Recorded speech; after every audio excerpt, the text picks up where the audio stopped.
Good morning or good afternoon sa inyong lahat. Ngayon ay magluluto ako ng alimasag. Nilinisan ko na siya, tinanggalan ko na ng mga ganito.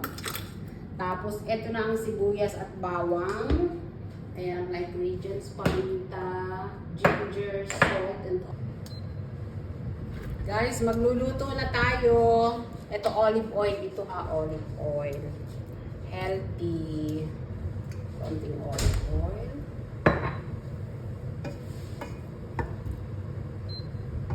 Lakasan para mabilis. Andito na ang...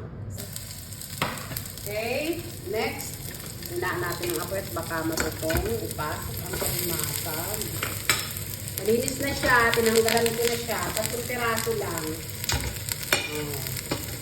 Ayan. Lagyan ng paminta. Okay, now we will put the lemongrass. Pakita mo. Ayan. This is the alimango na. And then, we need to put water. Ayan. I put a lot. I will put the kalabasa. Squash. Halo-halo. Number 7. Ayan. Pakuluan muna. Ang aking tanlad. Ito na siya. Halu-haluin natin. Tingnan nyo. Pero mamaya ito palalagyan ng gata at saka malunggay. Ayan. Lambot na yata ang kalabasa. Parang ang sarap. Ilalagyan po ba ito ng dahon ng ito naman. Gata, coconut powder. Uy, mapurol pa ang kutsilyo. Hindi siya sharp. Lagyan ng gata.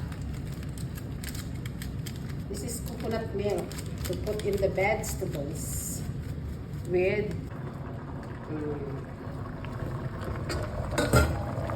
ayan. Lagyan ko ng malunggay. Ano ba sa English ng malunggay? This is for tomorrow again because this is 2 weeks.